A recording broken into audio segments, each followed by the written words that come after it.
नींबू, संतरे और मौसम्बी के बीज इतने आसानी से हम घर पर ही ग्रो कर सकते हैं। जब भी किचन से आपको बीज मिल जाते हैं तो किसी गमले में ऐसे ही डालकर रख दीजिए, कुछ दिनों तक पानी दीजिए और पौधों के सैपलिंग्स रेडी। तो welcome to my channel creativity from Fox City. अगर आपको मेरी वीडियोस अच्छी लगती है तो लाइक, शेयर एंड सब्सक्राइब। पहले तो 15 इंच का गमला या ग्रो बैग लीजिए। मैंने धान की बोरी से बना ये होममेड ग्रो बैग लिया है। आधे तक तो मैंने इसे चावल की पराली से भर दिया है। ऊपर की तरफ अब हम पॉटिंग मिक्स डालेंगे। अच्छा सा लाइट वेट फर्टाइल सॉइल बनाने के लिए हमें 40% गार्डन की सॉइल, 40% राइस हस्क, 20% रेत या बालू और 20% कोई भी खाद जो आपके पास अवेलेबल हो।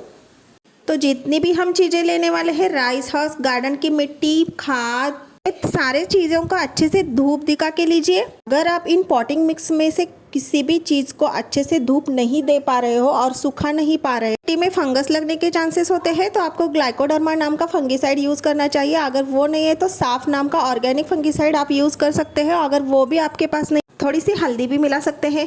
से निकले कुछ बीजों को मैंने कैसे गमले में डाल के रखा था, जो आज इस तरह से सैपलिंग्स बन के रेडी हो गए हैं।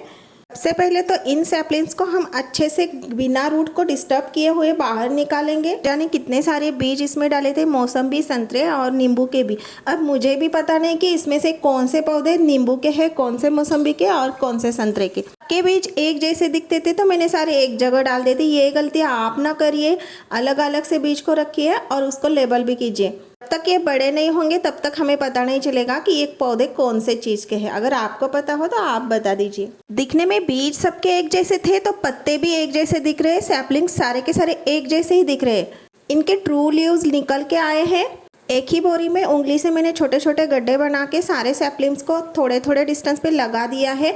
इन सैपलिंग्स को थोड़े दिनों के लिए मैं यहाँ रख रही हूँ। जैसे ही ये थोड़े थोड़े बड़े हो जाएंगे तो इन्हें अलग से शिफ्ट किया जाएगा। गार्डन में भी मैंने नींबू के कुछ बीज डाल के रखे थे, तो उससे 2 पौधे निकल के आए हैं। उसमें से एक पौधा अच्छे से चल रहा है, लेकिन एक पौधे के ऊपर तितलियों की कई सारी कैटरपिलर्स नज़र आ रही थी। उन्होंने सारे के सारे पत्ते खा लिए हैं। इसीलिए मैंने सोचा चलो और पौधे ग्रो करते हैं। अगर इनमें से कुछ पौधे अच्छे से ग्रो हो गए तो इन्हें भी हम गार्डन में शिफ्ट कर देंगे। कुछ सैपलिंग्स में ट्रू लीव्स अभी तक निकले नहीं है, धीरे धीरे से वो भी निकल जाएंगे। जब भी आप बीज से पौधा ग्रो करना चाहते हैं तो उस वक्त याद रखिए आपको 2 से ज़्यादा बीजों को लगाना है, क्योंकि उसमें से कुछ बीज खराब हो जाते हैं और कुछ के सैपलिंग्स निकल आते हैं। अब जितने भी मुझे ये सैपलिंग्स मिले हैं उनमें से भी कुछ पौधे शायद बच जाए, कुछ पौधे खराब भी हो सकते हैं, इसलिए मैंने सारे ही लगा दिए।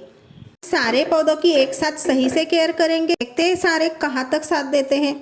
आने वाली कुछ वीडियोज़ में मैं इसका अपडेट्स आपको देते रहूँगी।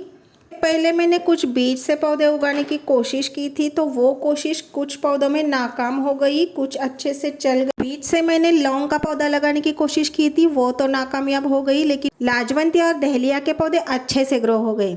मोबाइल के कुछ प्रॉब्लम्स के कारण मैं ये वीडियो का अपडेट नहीं दे पा रही, लेकिन लाजवंती के पौधे का एक शॉर्ट मैंने अपलोड किया था।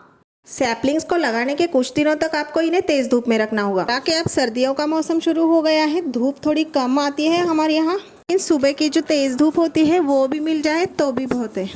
सर्दियों के मौसम में पौधों को ज़्यादा पानी नहीं देना चाहिए। जैसी मिट्टी सूखेगी तभी आपको पानी देना पड़ेगा। पौधे इस ग्रो बैग में अच्छे से सेट हो जाएंगे, तक इनका अपडेट लेने के लिए हर रोज़ इनकी तरफ ध्यान देना पड़ेगा।